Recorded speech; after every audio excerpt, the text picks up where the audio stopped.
एक लड़की थी जिसको डॉक्टर बनने का सपना था, इसलिए उसने हाई स्कूल में कड़ी मेहनत की, ग्रेजुएट हुई बड़े ऑनर्स के साथ और कॉलेज गई। एक बार जब वो कॉलेज गई तो उसे फील हुआ कि क्लासेस स्किप करना कितना इजी है। जब भी उसका जाने का मन नहीं करता था वो नहीं जाती थी। इससे वो अपने कॉलेज के फर्स्ट ईयर में बहुत बार फेल हुई। साथ ही साथ उसने पढ़ना भी बंद कर दिया क्योंकि हाई स्कूल में कभी उसे ज्यादा पढ़ने की जरूरत नहीं पड़ी, तो ये चीज वो कॉलेज में भी करने लगी। उसके ग्रेड्स अच्छे नहीं थे तो वो अनमोटिवेटेड फील करने लगी कोशिश करने के लिए, क्योंकि उसने चीजों को बहुत लंबे समय तक ही गिरने दिया। फिर वो ऐसे पॉइंट पे पहुंची जहाँ उसे निकाल दिया गया क्योंकि उसके ग्रेड्स अच्छे नहीं थे। जब ऐसा हो रहा था तो उसकी मेंटल स्टेट खराब हो रही थी और वो एंजाइटी और डिप्रेशन में चली गई। तो खुद से नफरत करने लगी पढ़ाई नहीं करने के लिए और वो रिसोर्सेज का फायदा नहीं उठा पाने के लिए जो उसके पास थी। इसलिए नए साल के एंड में उसने खुद को याद दिलाया कि उसे फर्स्ट प्लेस पे कॉलेज जाने का डिसाइड क्यों किया। वो नोबडी बन के नहीं रहना चाहती थी और ना ही लो सैलरी वाली जॉब करना चाहती थी। वो एक अच्छी लाइफ जीना चाहती थी, लोगों की मदद करना चाहती थी और डॉक्टर बनना चाहती थी। इसीलिए उसने अपनी मेंटालिटी को चेंज किया और खुद को याद दिलाया अपने गोल्स के बारे में। आपके साथ ऐसा नहीं होना चाहिए। अपने आप को याद दिलाओ कि आप क्या हासिल करना चाहते हो और उसके लिए कड़ी मेहनत करो। पढ़ाई मुश्किल है। जब कोई हमें बोले कि एक लिस्ट बनाओ अपनी फेवरेट एक्टिविटीज की, तो टॉप 10 में भी पढ़ाई का नाम आना बहुत ही मुश्किल है। पढ़ाई करने के लिए सफिशिएंट मेंटल एनर्जी और कंसंट्रेशन बनाए रखना बहुत ही जरूरी है। क्या आप जानते हैं कि स्पोर्ट्स के मामले में हम हमेशा एक्साइटेड क्यों रहते हैं?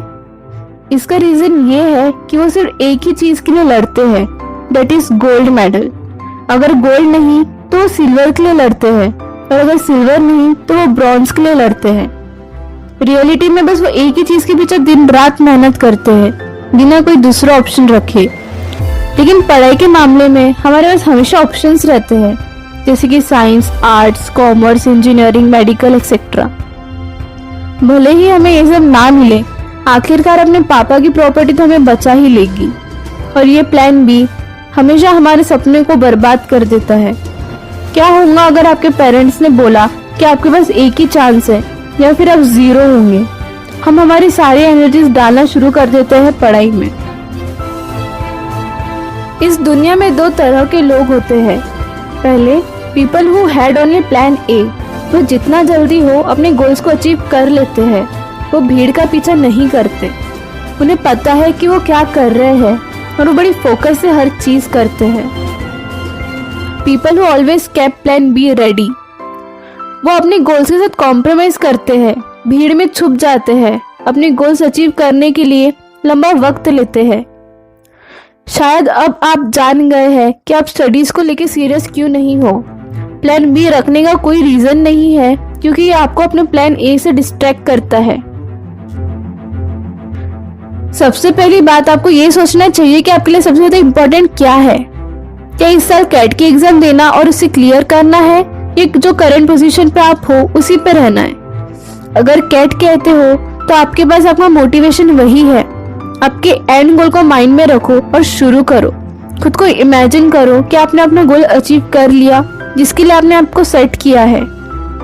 कैसा लगता है? अगर आप ये इमेजिनेशन को रियलिटी में बदलना चाहते हो तो उसे मन में रखो और पढ़ना शुरू करो। इससे महसूस होगा कि आपको पढ़ने की जरूरत है, चाहे जो भी हो।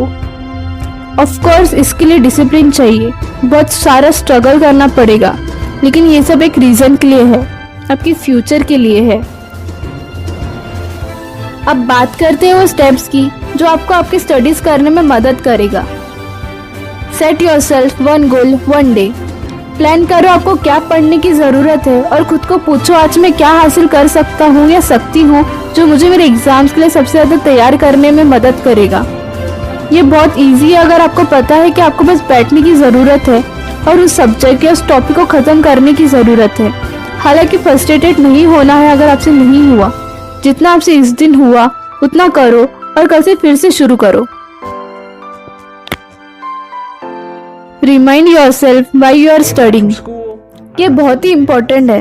हमेशा पढ़ने के पहले 1 मिनट लो और खुद को याद दिलाओ कि आप ये क्यों कर रहे हो, और आपका जो रीजन है उसे इमेजिन करो कि जो रीजन से आप पढ़ रहे हो वो पूरा हो गया है।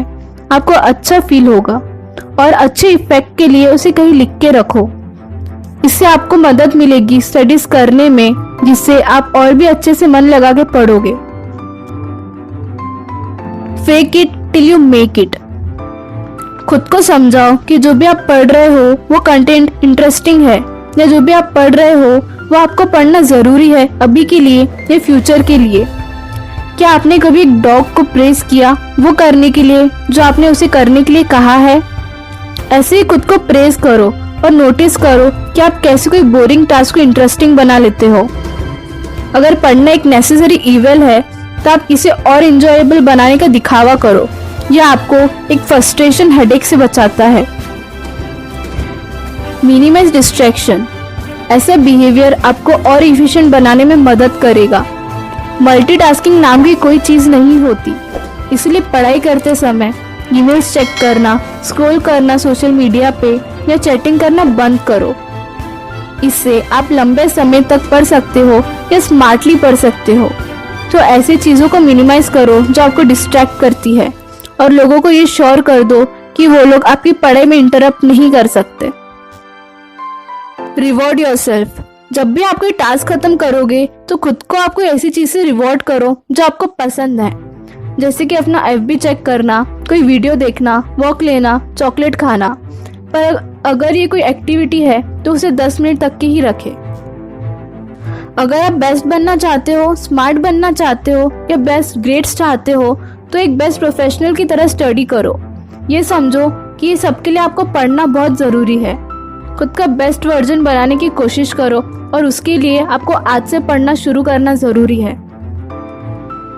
अगर आपको मेरा वीडियो पसंद आया हो या मेरे वीडियो से आपको मदद मिली हो तो प्लीज़ उसे शेयर एंड सब्सक्राइब जरूर